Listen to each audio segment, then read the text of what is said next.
Imagine defeating your enemy, and instead of celebrating your victory, you choose to take something deeper, something unseen, their power, not out of hunger, but out of belief. A belief that strength was not only earned, but could be transferred. At first, it sounds impossible, even disturbing. But across parts of Central and West Africa, long before modern history recorded their stories, there existed a powerful idea that every human carried something more than flesh and bone, something invisible, a life force. And when a warrior fell, that force did not simply disappear. It remained, waiting among the Zulu warriors of Southern Africa. Strength was never just about weapons or numbers. It was about presence, discipline, and something deeper, something spiritual. Under leaders like Shaka, Zulu warfare was transformed. Men were not just trained to fight. They were shaped, hardened, turned into something feared. Not only for their skill, but for what they represented. Because to them, battle was not just physical. It was a test of energy, of will, of spirit. Further west in the powerful Kingdom of Dahomey, ruled by kings such as King Gezo, war and ritual were deeply connected. The warriors of Dahomey, including the elite female fighters, often called the Amazons, moved with precision and terrifying discipline. But what happened after the battle was just as important as the battle itself. Ceremonies followed.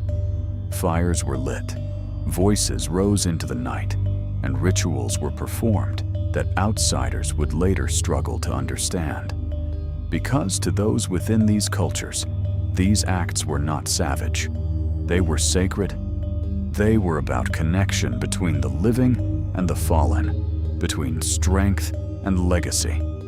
In parts of Central Africa, especially within regions of the Congo, there was a belief that every person carried a vital force, a form of energy that defined who they were, their courage, their strength, their very essence.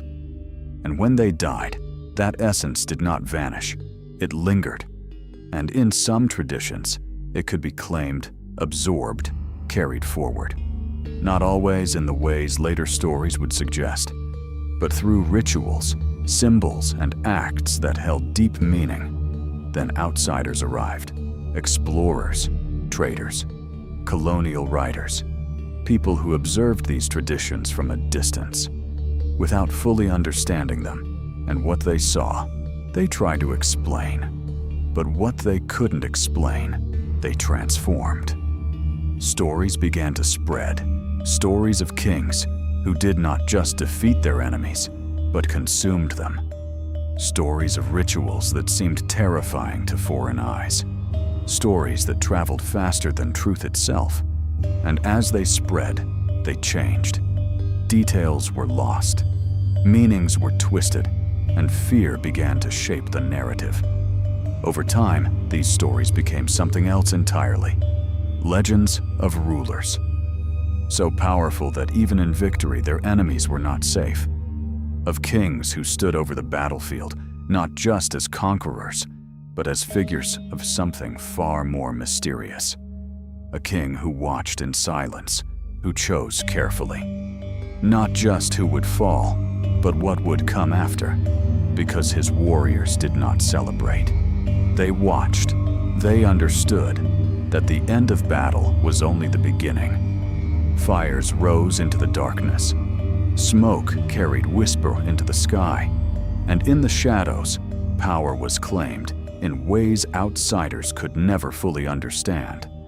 But here is where the story shifts, because today, historians look back at these accounts and they question them. Some believe these stories were exaggerated.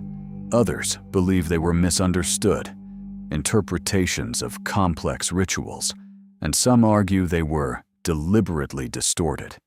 Because in a time of conquest, calling a people savage made it easier to control them, easier to justify invasion, easier to rewrite their story. So now the question becomes something far more complicated. Did these kings truly consume their enemies, or did fear and misunderstanding turn cultural practices into something far darker than they really were? Because maybe the real power was never in what they did, but in how their story was told, and how easily fear can transform reality into legend. So ask yourself this: if you truly believed you could take your enemy's strength, their courage, their very essence, would you do it?